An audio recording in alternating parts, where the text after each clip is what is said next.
Pues entonces, miren, este tema que voy a presentar es un tema de aplicación, se llama procesos de remoción en masa, ¿sí? Pues particularmente estos fenómenos ocurren cuando hay deslizamiento de laderas. Tal vez todos hayan escuchado en las noticias que de pronto en ciertas zonas por ingreso de varios huracanes, pues se viene el colapso o el deslizamiento de un cerro o de una ladera de un cerro, ¿no? Entonces, esto es lo que vamos a ver como tema de aplicación. Y bueno, entonces empezar por definir qué es la remoción en masa. Así se le conoce a este fenómeno de deslizamiento de laderas, ¿no? Entonces, la remoción en masa es el desplazamiento de grandes volúmenes de material superficial, ladera abajo, a favor de la pendiente, por acción directa de la fuerza de la gravedad, hasta volver a encontrar un nuevo punto de reposo. Normalmente el terreno en su parte superficial presenta rocas fragmentadas por acción de la meteorización física, química o biológica. Sola o combinada, así también pueden presentar un estrato superficial de suelo grueso o delgado con o sin vegetación. Miren, aquí tengo esta fotografía donde fuimos a hacer un estudio allá eh, por las zonas altas de la montaña en el estado de Hidalgo. Y precisamente así se veía la conformación de estas grietas. Estas grietas aparecen en el terreno y estas son cuñas susceptibles de deslizarse. Vean que esta supercuña de deslizamiento abarca desde aquí de la superficie hasta todo esto, ¿verdad? O sea, todo esto es un prisma susceptible a deslizarse cuesta abajo. Entonces, con la aparición de esta numerosas fracturas en la cabecera de los cerros, es como los geólogos determinamos que aquí va a ocurrir un evento pues de proporciones, ¿no? Aquí, bueno, ya se cayó parte del material, pero dejó como evidencia esto, ¿sale? Pero las evidencias que nosotros vemos en la parte alta de la montaña, pues son estas superficies de fractura que están pronosticando de alguna manera que se va a venir abajo el cerro, ¿no? Entonces vean, aquí tengo el movimiento de remoción en masa. Algunas superficies como esta, si se dan cuenta, son eh, rotacionales, son prismas, son superficies de deslizamiento rotacional. ¿Por qué? Pues porque esto tiende como a un giro, ¿no? Entonces por eso se le llama una cuña en rotacional. Luego aquí tengo otro estilo, ¿no? Es cuando verticalmente caen los materiales de pues de esta ladera y se esparcen como una lengua, ¿no? Como una lengua como si fuera un glaciar. Aquí tengo otras ilustraciones que marcan perfectamente que en materiales fracturados, como es este el caso, pues la misma gravedad más la acción del agua combinada produce este tipo de movimientos. Entonces, aquí están también otras fotografías donde se ilustran diferentes deslizamientos. Vean que aquí todas estas manchas evidencian que toda esa montaña ha sufrido un proceso de remoción en masa. Aquí el flujo, si se dan cuenta, toda esta ladera de la montaña, pues ya se deslizó cuesta abajo y deja esta superficie como el rotacional, ¿verdad? Como esta cuña rotacional. Luego acá puede haber desprendimiento de diferentes rocas. Fíjense que naturalmente cuando hay roca con suelo o combinada la roca sedimentaria que tiene muchas rocas pues bastante grandes, pero embebidas en una matriz de grano fino, son las más peligrosas porque en presencia de agua pierden su estabilidad y entonces se desprenden normalmente cuesta abajo, ¿sale?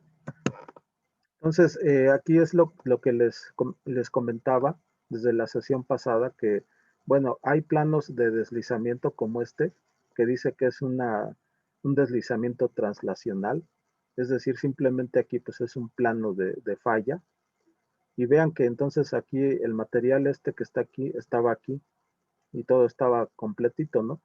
Pero después por el ingreso de agua, seguramente entre las grietas, genera que a través de esta superficie plana plano de deslizamiento se dé este flujo de derrubios, ¿no? Aquí está en inglés, pila de derrubios, ¿sí?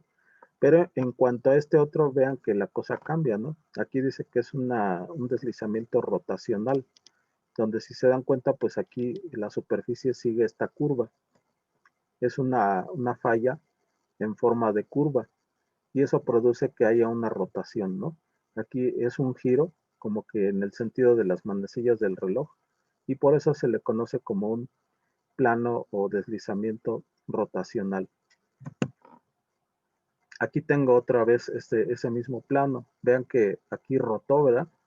Rotó en contra de las manecillas del reloj, ¿sí? A diferencia del que vimos hace un momento. Pero se sigue viendo esa superficie curva. Siempre que vean superficies curvas, pues son movimientos rotacionales. Aquí más ilustraciones para que vean pues cómo dejan esas superficies curvas, como si fueran una especie de cráter, ¿sí? Dejan todas esas superficies curvas. Estos son entonces movimientos rotacionales. Y fíjense que sí se puede predecir, ¿eh? O sea, cuando ustedes empiezan a hacer cartografía en la parte alta de las montañas, pues muchas veces se empiezan a observar este tipo de agrietamientos en la superficie, ¿sí? Y eso que evidencia, pues que va a haber un movimiento de deslizamiento. También los árboles y las rocas, vean aquí en este vuelco, pues los árboles también adquieren esa posición como que a favor del movimiento. Entonces, cuando ustedes vean así árboles inclinados hacia abajo, quiere decir que potencialmente puede deslizarse ese parte de ese material de ese cerro, ¿no? Aquí se ilustra pues la caída gravitacional de bloques de roca, ¿no? Esto naturalmente se produce en la naturaleza, pues es una forma de erosión, erosión por proceso gravitacional, pero que también influye el agua. El agua aquí, si se instala en estas fracturas, pues obviamente va debilitando la resistencia mecánica de las rocas.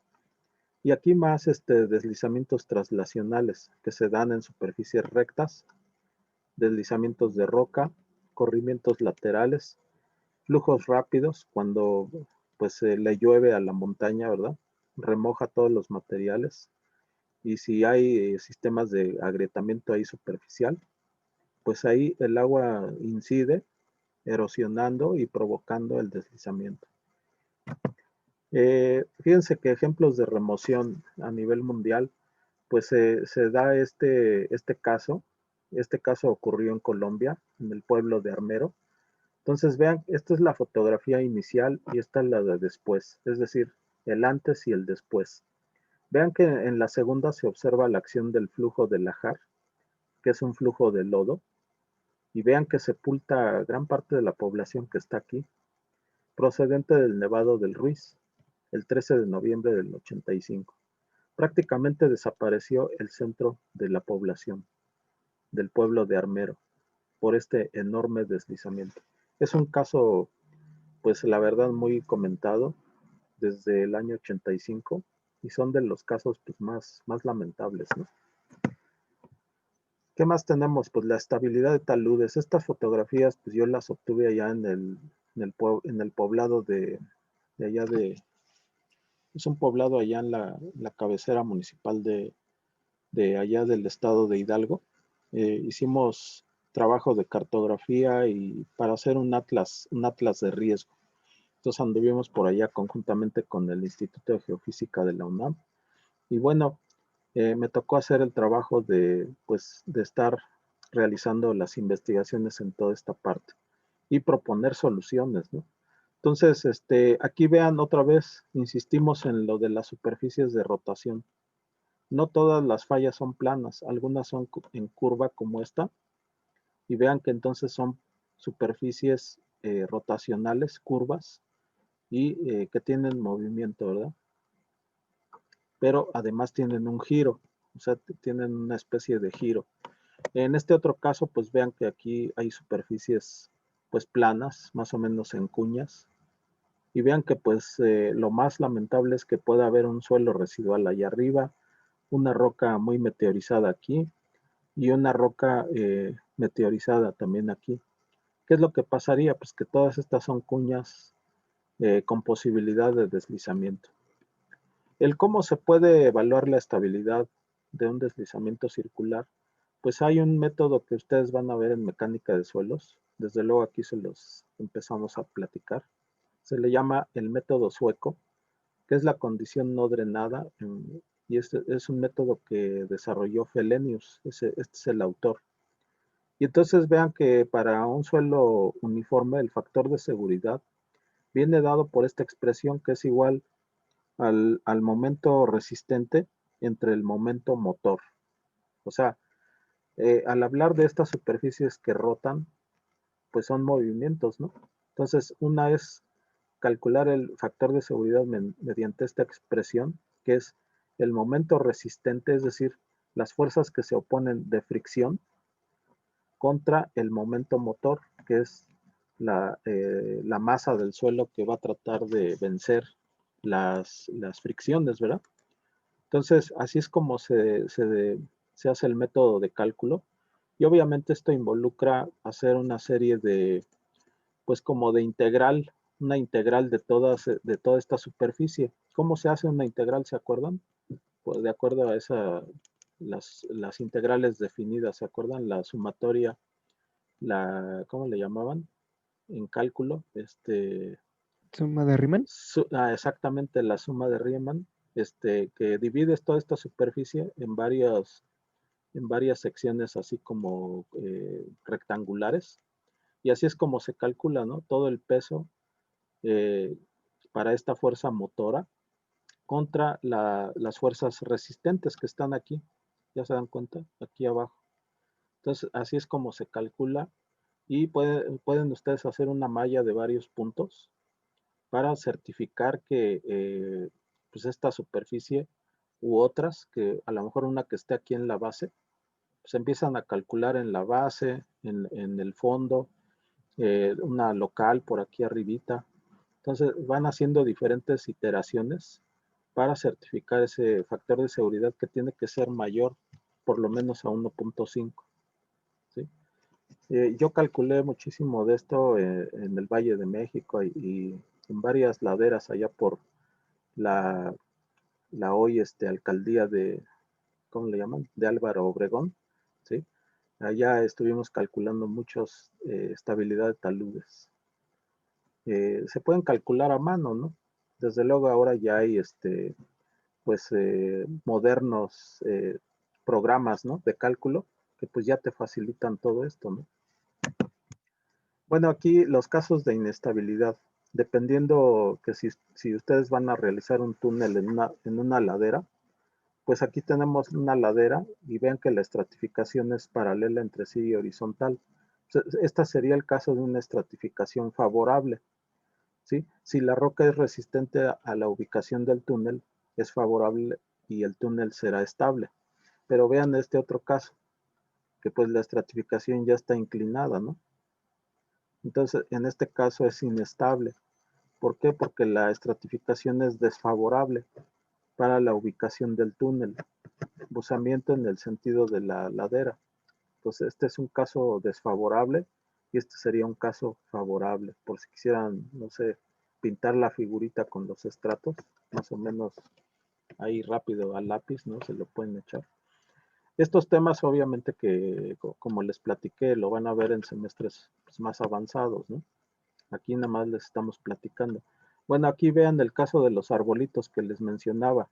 Pierden la verticalidad, como que se van inclinando en la dirección del flujo. ¿Sí se dan cuenta? Entonces, cuando ustedes ven estos árboles, pues son signos de que el terreno está yéndose cuesta abajo. Aquí tengo un corte esquemático de los estratos que hay en esta ladera y pues todos estos para un corte carretero pues, serían muy desfavorables, ¿no? Porque viene en el sentido de la pendiente de la ladera. Entonces, pues obvio, es evitar estas estratificaciones y de materiales muy deleznables, como es este caso, para ubicar un proyecto carretero, ¿no? O tendrías que tratar este talud de alguna forma para impedir que pues, vayas a tener todo el tiempo remoción en masa, ¿no? Bueno, tratamientos a nivel de ingeniería les había platicado desde la clase pasada que pues por ejemplo todos estos taludes son susceptibles a un tratamiento. Aquí en este caso es concreto enlanzado, malla electrosoldada y un plan de anclas, ¿verdad? Anclas aquí. Entonces es un muro anclado. Todo esto con el fin de pues protegerte contra los caídos constantes, ¿no? Aquí tenemos otro ejemplo de cómo están tratando todo este talud. Lo revisten con malla, ¿no? Son diversos procedimientos para proteger el talud contra deslizamientos. Y aquí están los modernos programas que les hacía mención, ¿no? Que ahora pues ya toda esta superficie se divide en varios rectángulos, ¿no? Y se saca tanto el momento motor como el momento resistente.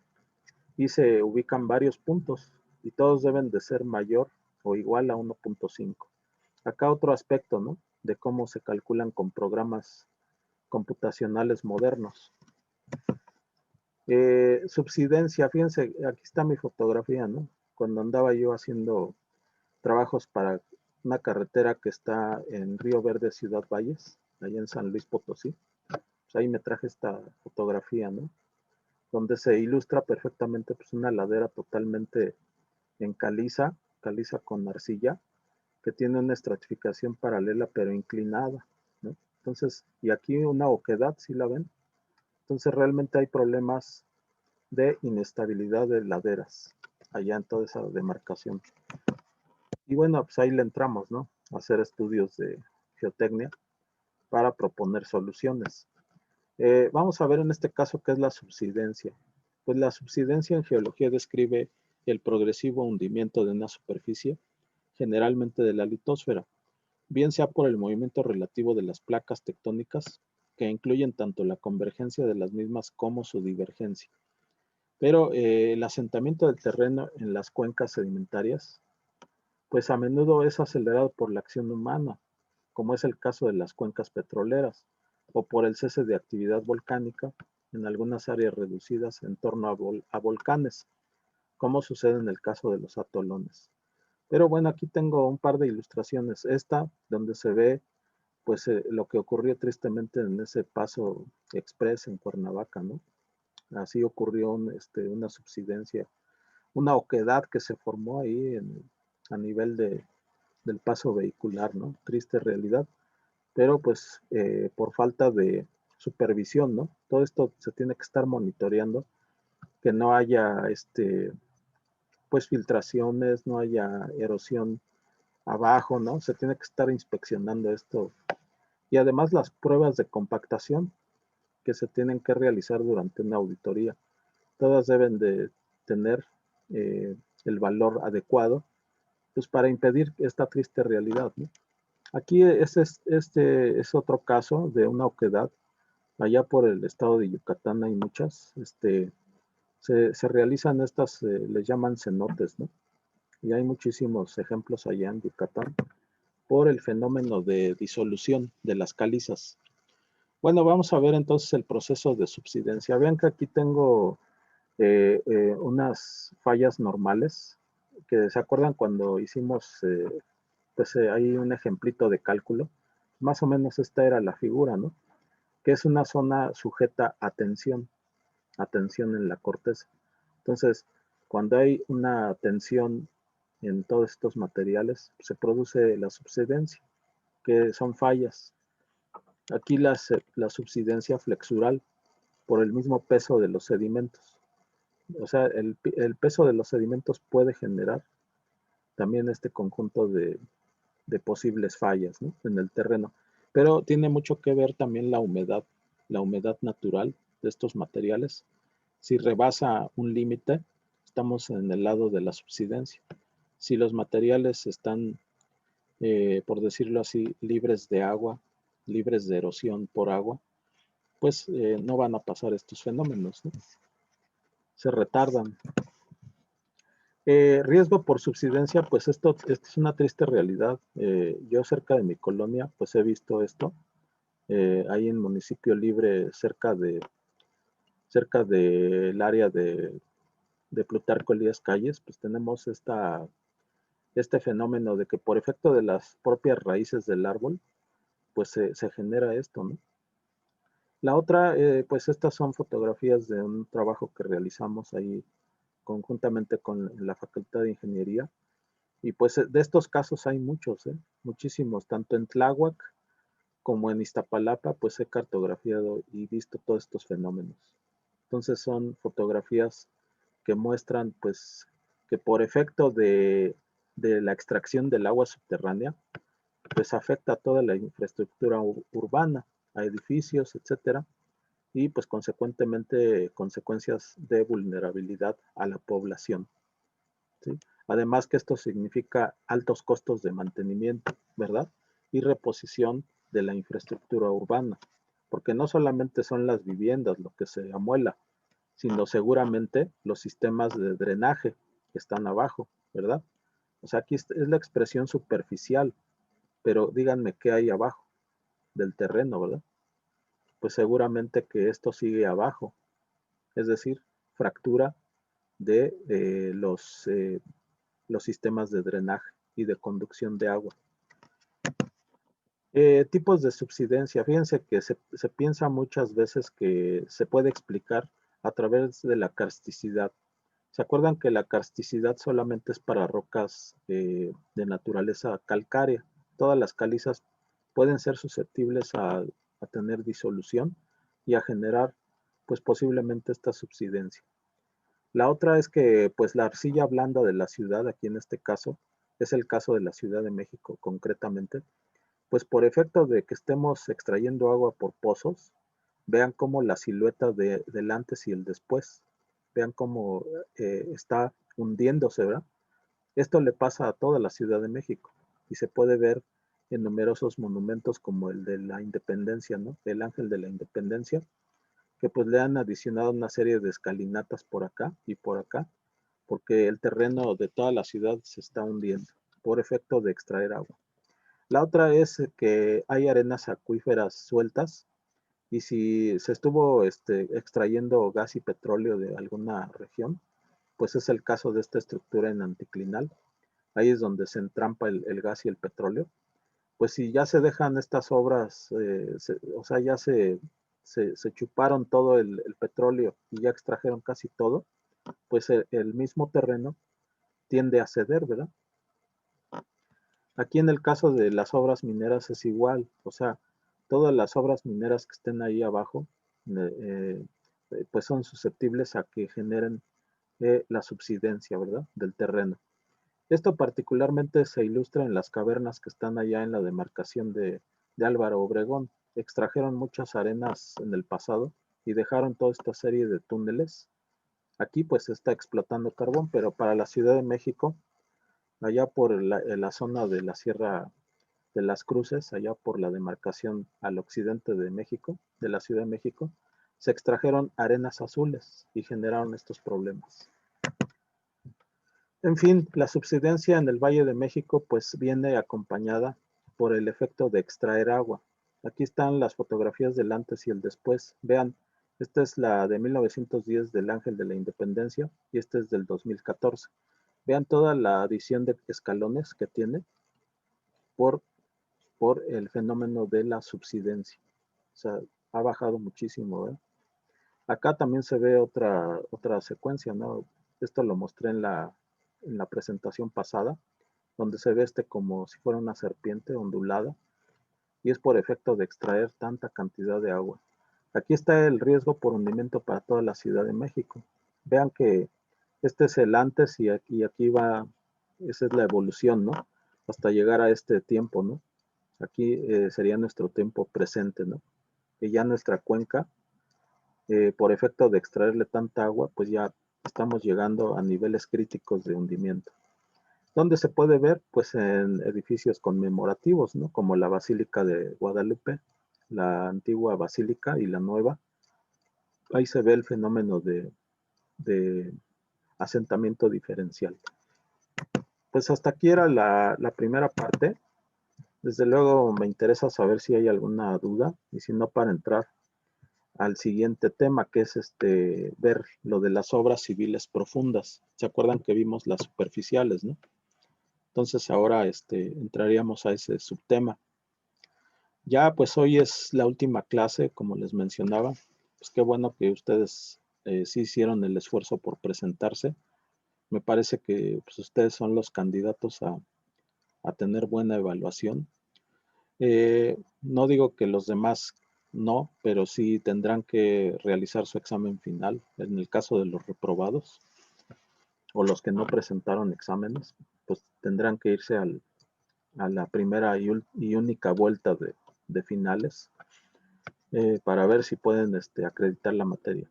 ¿Alguna pregunta, jóvenes, antes de pasar a ese otro subtema? Yo tengo una pregunta, profe. Adelante. Por ejemplo, en lo que nos enseñó del paso express, sobre quién cae la responsabilidad de ese error. Fíjate que muchos dirían que pues recaería en la Secretaría de Comunicaciones y Transportes, pero se menciona también que pues parte de ese problema es también de la contratista.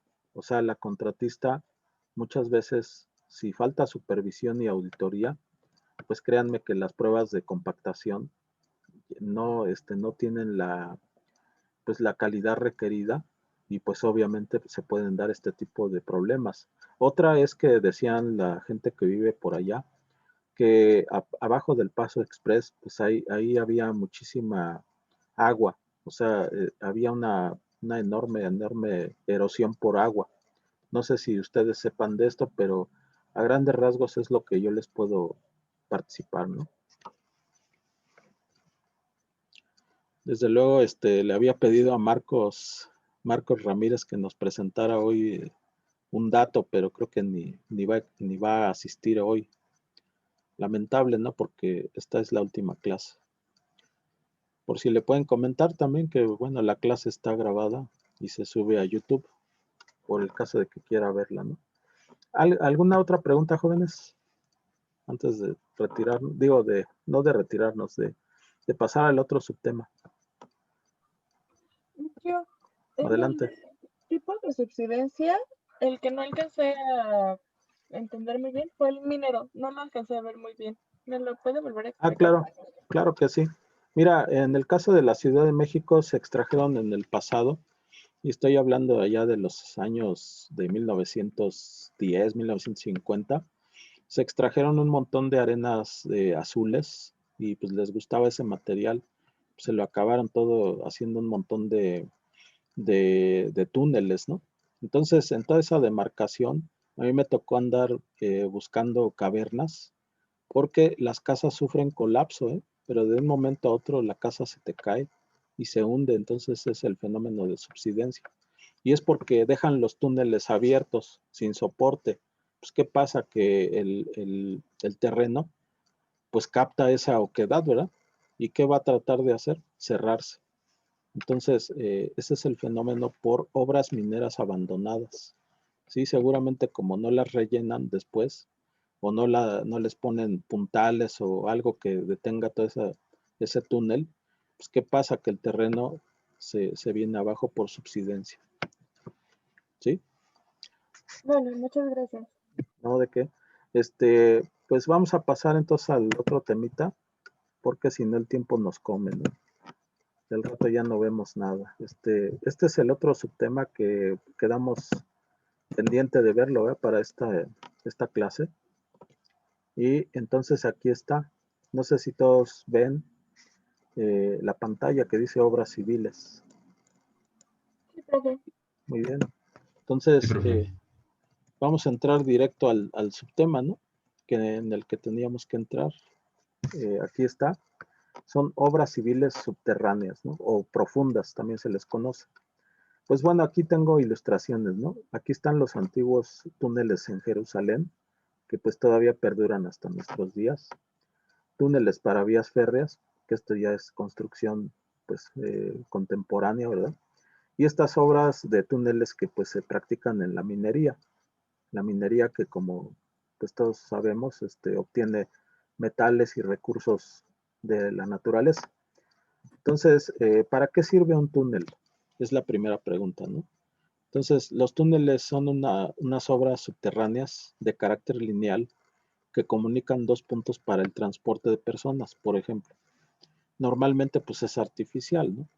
El túnel o puente de bajar puede servir para peatones, ciclistas, aunque generalmente sirve para dar paso al tráfico, para vehículos de motor, para ferrocarril o para un canal, también para minería, ¿no? Entonces, exprofeso pues es para transporte de, de vehículos o de trenes, en nuestro caso los túneles del metro, ¿verdad? Entonces aquí están las ilustraciones, pues para el caso del tren, del metro, perdón, pues aquí está, ¿no? La línea 12, aquí está otra que es la de Barranca del Muerto, ¿no? Entonces, en las grandes ciudades el transporte se realiza mediante una red de túneles donde se mueve el metro, ¿no?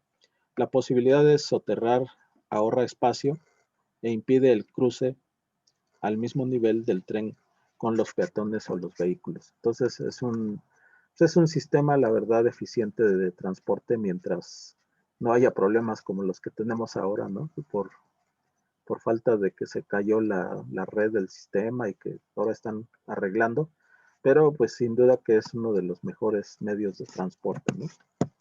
Investigación geotécnica, pues como cualquier otra obra civil, es esencial que cualquier proyecto de túnel comience con una investigación sobre las condiciones del terreno. Los resultados de la investigación nos van a permitir saber cuál es la maquinaria, los métodos de excavación y sostenimiento a realizar. Entonces van a reducir los riesgos de encontrar condiciones desconocidas. Esto es lo que menos queremos, ¿no? Los ingenieros, encontrarnos con situaciones o condiciones desconocidas. Por eso se realiza previo a cualquier obra civil una investigación geológico-geotécnica, ¿no? En los primeros estudios, las alineaciones horizontales y verticales serán optimizadas para aprovechar las mejores condiciones de agua y suelo. Y bueno, aquí está un corte del llamado corte geológico del Eurotúnel, así se le conoce, ¿no? Este une Reino Unido con Francia. Entonces fue una obra, pero grandísima, ¿no? En algunos casos, los estudios convencionales nos proporcionan suficiente información. Por ejemplo, cuando existen grandes masas de roca, discontinuidades como fallas o estratos de terreno más blando como arcillas o limos. Créanme que cuando se hicieron obras como esta y que eran del siglo antepasado, pues hubo el costo de muchos, fallecidos, ¿no? O sea, las grandes obras de ingeniería civil pues, involucran, la verdad, desastres, ¿no? Casos de desastres, de pérdidas humanas, ¿no? Durante el curso de la construcción. Cosa que ahora, pues, se trata de minimizar, ¿no? ¿Y a través de qué? Pues de hacer la geotecnia, los estudios de geología y geotecnia. Bueno, la calidad del macizo rocoso. En el caso de los túneles en roca, dada la variabilidad de los distintos factores que intervienen en la mecánica de rocas, pues es frecuente abordar su estudio mediante las llamadas clasificaciones geomecánicas, entre las que destaca la clasificación geomecánica RMR. Esas siglas son en inglés, son Rock Mass Rating, o sea, el índice de calidad del macizo rocoso. ¿Sí? Y entonces diferentes autores intervinieron para que nosotros estudiemos la calidad, ¿sí? Y podamos brindar a la ingeniería civil pues parámetros con los que pueda construir de una manera más segura los túneles. En este caso, vean que aquí son túneles para servicio de instalaciones de transporte. Y entonces la clave del túnel se le conoce como la profundidad a la que está desde la superficie hasta donde está el eje del túnel, ¿no? Entonces, fíjense que muchos han preguntado que cómo se determina esa llamada clave del túnel. Pues fíjense que no hay una regla así como que estandarizada, pero desde luego sí se tienen que hacer estudios de cálculo que pues, particularmente se llama el estudio de la falla potencial de fondo, falla de fondo, así se le conoce. Entonces tú evalúas a través de una expresión de cálculo si este terreno falla en el fondo o no, ¿sale? Y así, entonces nos anticipamos, antes de construir, nos anticipamos con cálculo, que bien puede ser a mano, pero ahora pues ya hay sistemas modernos de software y todo. Desde luego, pues son cosas que se tienen que hacer previo a la construcción, ¿no? Entonces, vamos a seguir aquí. La ubicación del túnel con respecto a las capas. Habíamos visto que pues este sería como un caso más o menos favorable, ¿sí? Donde la estratificación pues es ¿cómo se llama? Paralela y casi horizontal. Pero en los casos en que la estratificación viene hacia nosotros, como es este corte, vean, pues aquí realmente la estratificación ya no es tan favorable, ¿verdad? Entonces, todo esto se estudia a través de la geología. ¿Cómo lo hacemos? Pues a través de una serie de investigación superficial, una campaña de exploración geotécnica que involucra la perforación de varios sondeos, la geofísica, también para ver si no hay estructuras sepultadas, como este caso, o que hubiera fallas, o que la estratificación viene para un lado o para otro. Pues todo eso nos anticipamos a través del estudio geológico geotécnico. Aquí vean que entonces la orientación puede ser favorable o desfavorable. En este caso, si el túnel va hacia ese sentido, se menciona que pues hay una influencia de la estructura geológica en la estabilidad del túnel. Aquí la orientación estructural es favorable. El túnel es perpendicular a la estructura, ¿vale? Aquí en pliegues anticlinales, la distribución de tensiones es favorable.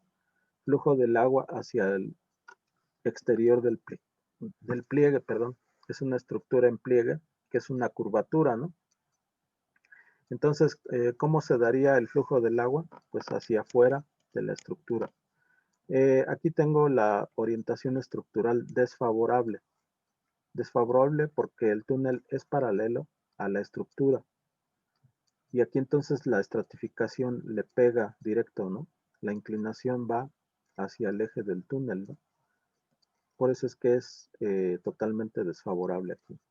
El pliegue sinclinal, en el caso de que tuviéramos una estructura de pliegue sinclinal, como es esta par de superficies, ¿no? En B, pues la distribución de tensiones es desfavorable, porque caen aquí, hacia el eje del túnel. El flujo del agua hacia el interior del pliegue. Aquí todo el agua se queda almacenada, ¿no? No en el caso de una estructura en, ¿cómo se llama? En anticlinal, donde ahí pues realmente el agua corre para ambos lados. Pero aquí, pues aquí se quedaría anegada y entonces aquí el flujo del agua es desfavorable para nuestro túnel. Toda esta información pues está disponible desde luego en la red. Pues tienen la posibilidad de googlear. Claro que estos temas se ven en mecánica de rocas avanzado, ¿no? Pero bueno, aquí se los adelantamos. La construcción de túneles se construyen excavando en el terreno manualmente o con máquinas. Los sistemas habituales de excavación subterránea son medios mecánicos, voladuras y una forma manual. Vean que los medios mecánicos, mediante el minador puntual, también llamada tuneladora, ¿sí? O TBM, Tunnel Boring Machine, o con maquinaria convencional, martillo, picadora y excavadora. También puede haber perforación y voladura mediante explosivos. Manual, si el método es derivado de la minería clásica del carbón, ¿sí? En el que varios de los operarios pican con martillo neumático la sección a excavar y otra partida de obreros desescombran manual o semimanualmente. Entonces esta era la minería de antiguo, ¿no? Los métodos manuales. Actualmente pues ya se utilizan las tuneladoras para excavar por completo un túnel. Aquí están las fotografías de las tuneladoras, ¿no? Que se les llama las máquinas tuneladoras con sistemas asociados de retroceso y avance hacen el proceso de excavación más automatizado. Existe una gran variedad de tuneladoras en función de las condiciones de puesta en obra, desde roca densa a suelo disgregado y saturado de agua. Algunos tipos de tuneladoras son los escudos, topos o dobles escudos. Aquí está el ejemplo, ¿no? Entonces, eso permite ir avanzando de una forma bastante automatizada y van poniendo dovelas. Las dovelas son elementos que van protegiendo, por decirlo así, las paredes internas de todo el túnel, y pues eso garantiza que sea impermeable, ¿no? Y que además, pues más o menos esté recubierto, permitiendo un avance pues más cómodo y libre de agua, ¿no? Esta es la llamada H, que es la profundidad clave del túnel. Aquí está la superficie y aquí está la famosa H, que me han preguntado numerosos compañeros, ¿cómo se calcula esta H, ¿no? ¿A qué profundidad tengo que meter el túnel sin que tenga problemas acá arriba, en la superficie? Pues está en función de la geotecnia, de los parámetros y de anticiparse con expresiones de cálculo como la falla de fondo, ¿sí? Para determinar la profundidad de la clave. Se denomina obra cimentación al conjunto de elementos estructurales de una edificación, cuya misión es transmitir sus cargas o elementos apoyados en ella al suelo, distribuyéndolas de forma que no superen su presión admisible ni produzcan cargas zonales. Entonces vamos a ver el caso de cimentaciones. Tristemente, esto ocurrió en un edificio nuevecito que iban a inaugurar allá en el estado de Morelos. Me parece que era un hospital para la nutrición allá en el estado de Morelos, y así se les fue de lado. Entonces, nos queda claro a todos como ingenieros que pues eso no tendría que haber pasado, ¿no? Si hubieran hecho los estudios geológicos y geotécnicos y si se anticiparan a esta situación, ¿no? Entonces, la elección del tipo de cimentación va a depender especialmente de las características mecánicas del terreno, como pueden ser su cohesión, su ángulo de rozamiento interno, la posición del nivel freático y también de la magnitud de las cargas existentes. A partir de todos esos datos se calcula la capacidad portante, o sea, la capacidad de carga, que junto con la homogeneidad del terreno, pues aconsejan usar un tipo u otro diferente de cimentación. Como vimos en el tema pasado de cálculo, pues tú no le puedes decir a un cliente simplemente no cumple y entonces tienes que recortar tu edificio a la mitad de niveles o hazlo de otra geometría o hazlo diferente a lo que te piden. O sea, tú no puedes decirle al cliente que no se puede, ¿sí? Vas a tener que proponerle soluciones. ¿Estamos de acuerdo? Entonces, cuando ustedes pueden lograr eso, pues están del otro lado, ¿no? Entonces aquí están las llamadas cimentaciones superficiales, donde si se dan cuenta, pues aquí tengo el caso de una zapata aislada, esta es una zapata corrida y esta es una losa de cimentación. A estas se les conoce como cimentaciones superficiales. Hay otros casos, ¿no? Como esta losa de cimentación o esta zapata de medianera o zapata en diapasón, zapata aislada, etcétera. Son diferentes tipos de cimentación, más o menos superficiales, ¿no? En el caso de unas expresiones de cálculo, pues hagan de cuenta, pues muy interesantes desde mi punto de vista, es que tú puedes calcular si el edificio que vas a meter allí, el suelo tiene la capacidad portante. Es decir, te dan como datos el peso del edificio, ¿no? 32,000 toneladas. La carga viva, que son las personas y los muebles, 5,000 toneladas. Entonces, ¿cuánto pesa en total? 37,000 toneladas. Pero si tú haces una excavación, el peso del terreno excavado tiene 29,000 toneladas. ¿Qué quiere decir? Que la carga neta sobre la arcilla son 8,000. O sea que en cimentaciones, como les decía, las que tienden a flotar. ¿Por qué a flotar? Pues porque este medio está totalmente lleno de agua, ¿no? Es el caso de la Ciudad de México. Si tú haces una excavación, pues generas que se compense, ¿verdad? Es una cimentación compensada. Estás haciendo que esta cimentación también flote por efecto de la presión que ejercen todos estos suelos hacia arriba. En fin, son las cimentaciones compensadas. Y aquí están los casos, ¿no?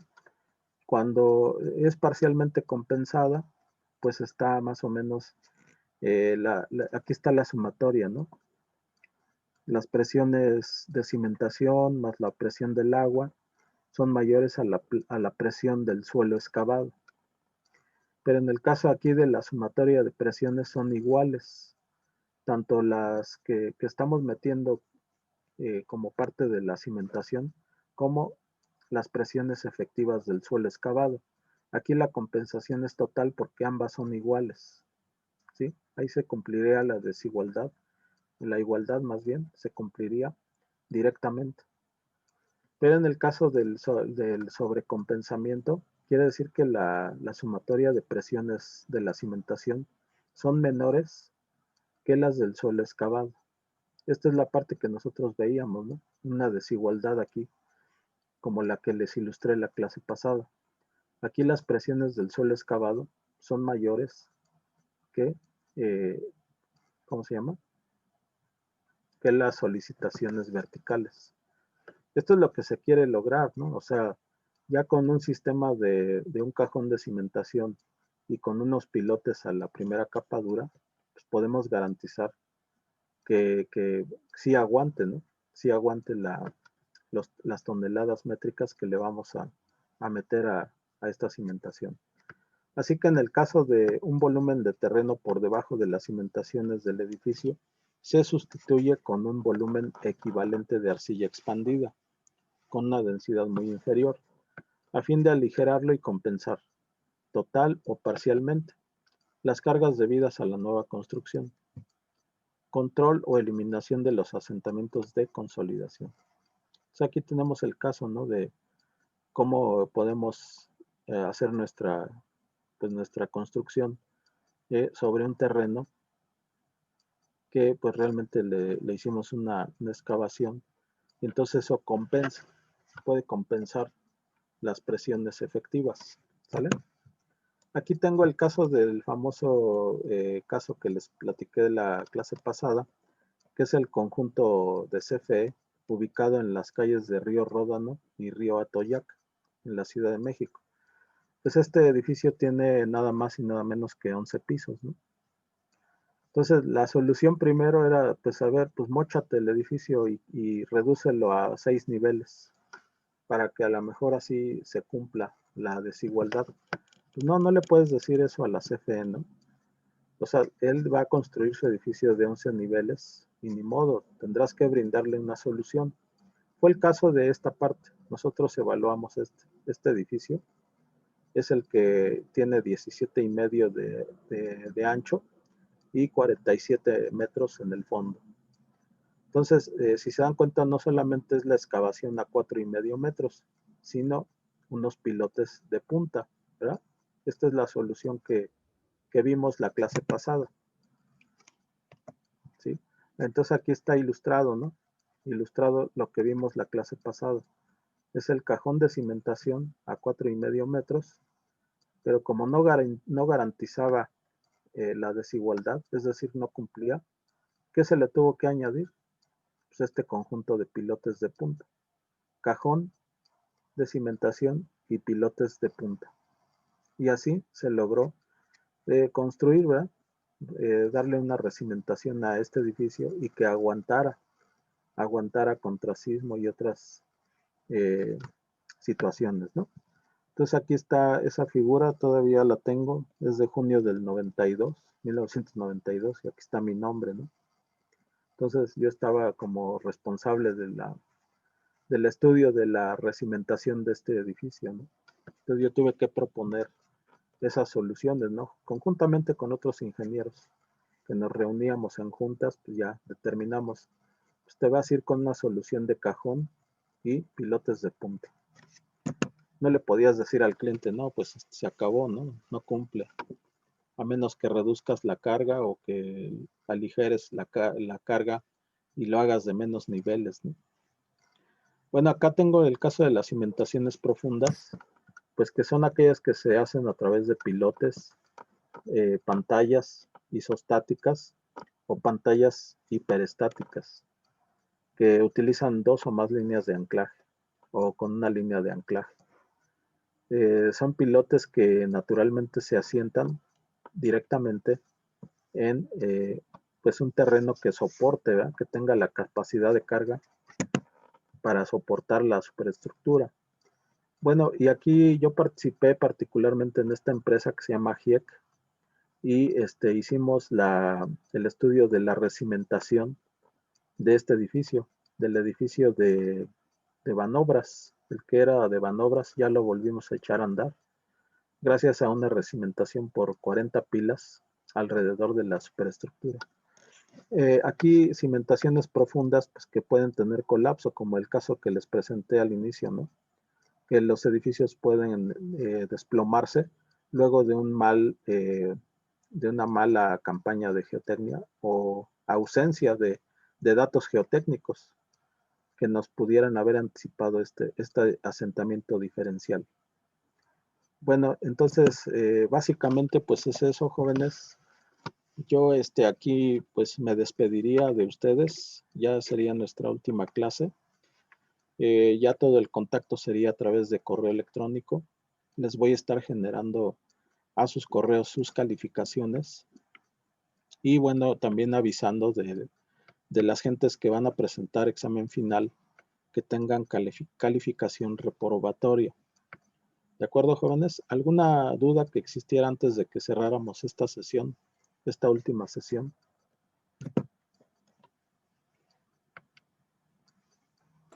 Yo sí tengo una, profe. Adelante.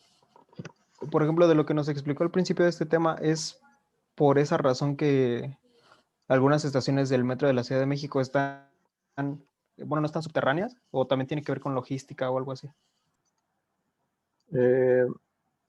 Pues algunas estaciones no son subterráneas por el aspecto geotécnico, pero también porque por facilidad, el terreno a veces sí te da las condiciones para realizar obras subterráneas, pero en otros casos no. Por ejemplo, en el caso de Mexicalcingo, en la línea 12, pues ahí anduvimos viendo que las condiciones para meter un túnel, pues tendrían que irse muchísimo más abajo de lo esperado, ¿no? Entonces, se hizo toda la geotecnia durante ese tiempo y se determinó la profundidad clave. Entonces, previo a la construcción, pues ya hay toda una, ¿cómo se llama? Una etapa de modelación numérica, ¿sí? En la que tú, previo a todo eso, ya estás detallando todas las diferentes secciones, a qué profundidad van a ir y si conviene irse con túnel o conviene irse con estructura elevada, ¿no? Con puentes elevados. Tal es el caso de las últimas estaciones, ¿no? Allá por Tláhuac, que ya están en elevado, o sea, ahí, el metro empieza elevado y luego acaba en túnel hacia la región ya de Mixcoac. Entonces, dependiendo de la geotecnia es que se va decidiendo esto. ¿Sí? Muy bien. ¿Alguien más, jóvenes, que tuviera alguna duda? Yo sé que a lo mejor pudieran tener una clase más y pues ya estamos en tiempo. Me gustaría saber también sus opiniones, qué les pareció el curso. Pues yo traté de dar mi mayor esfuerzo. Tal vez tuve pues algunas inconsistencias, pero bueno, traté de llevar un curso lo más, dijéramos, lo más profesional y lo más, transmitirles la experiencia profesional y también, pues, ejemplos de cálculo que les que les permitan ir evaluando cosas, ¿no? Ir entendiendo cómo la conjunción de la geología y la geotecnia, pues brindan mucho a la industria de la construcción. ¿Alguien más, jóvenes, que tuviera alguna duda de estos temas? Desde también opiniones, ¿no? Si les gustó el tipo de curso que generamos aquí, ¿no? Para Pues, conocer sus opiniones, ¿no? Sí, adelante, Carlos. Bueno, mi opinión a mí me pareció bueno el curso porque es que de hecho con mi otro profesor, Ujú. con el que tuve que dar de baja la materia, no sé, me hacía amena la clase, o sea, se me hacía Qué caray. pesada, o sea, Ok. se me hacía pesada tener la clase con él. Y de hecho nunca tocamos temas sobre hacer los cálculos que hicimos durante el curso sobre, por ejemplo, precisamente el del edificio y hacer ese tipo de cálculos. Simplemente era teoría Teoría. ajá, y de hecho nos quería también dar como mucho la geología, pero como si fuéramos geólogos o algo así, o sea, que nos Ajá. aprendiéramos cada cosita. Sí, Y claro. entonces Sí, sí. se me hacía más pesado. Sí, fíjate que se ha insistido en la Academia de Geotecnia que seamos menos teóricos, que el curso para ustedes no es para ingenieros geólogos. Entonces se nos insiste mucho, cambien un poco esa forma de educación de la geología para ingenieros, ¿no? Para que también se lleven ellos herramientas con los cuales se empiecen a calcular cosas, en fin. Entonces, seguimos esas recomendaciones, pues créanme que estamos monitoreados también por un cuerpo de profesores, ¿no? Desde cumplir nuestro examen de oposición para poder dar la cátedra, entonces, pues créanme que sí se hacen esfuerzos pues para llegar a esto y sobre todo también para mantenerse, ¿no? Mantenerse dando clases, pues sí, haciendo caso de los consejos que te dan, pues en este caso el Colegio de Geotecnia, ¿no? Pues muchas gracias, jóvenes, a todos y cada uno de ustedes. Me hubiera gustado que así, casi por persona, me dieran sus opiniones, pero bueno, entiendo también que a veces no se puede, ¿no? ¿Querías decir algo, Andrea? Sí, que a mí también me gustó mucho y yo es la primera vez que lo tomo, pero la verdad es que lo entendí bastante y me ayudó mucho que existieran los videos de apoyo y que las clases también estuvieran grabadas. No, no sé cómo hubiera sido en presencial, no sé qué tan diferente hubiera sido, pero la verdad es que sí. Pues muy bien, Andrea, muchas gracias por tus comentarios. Realmente vamos a tratar de esforzarnos de que esto mantenga el mismo nivel. Tú, Luis Castillo, ¿quieres decir algo? Sí, profe, a mí también me pareció muy bueno el curso. Es la segunda vez que curso la materia, pero Ok. pues la vez pasada la había dado de baja justamente porque no sentía que no estaba viendo bien los temas. Y ahorita, pues, a diferencia del otro curso, pues aprendí bastante porque aquí lo que me gustaba es que lo veíamos aplicado en nuestra carrera. Y el semestre pasado nada más era como geología en general Ajá, y no veía como muchas aplicaciones. cierto. Pues muchas gracias también, Luis Castillo. Ingrid, no sé si quieras comentar algo, darnos algún consejo también. Se vale, ¿no?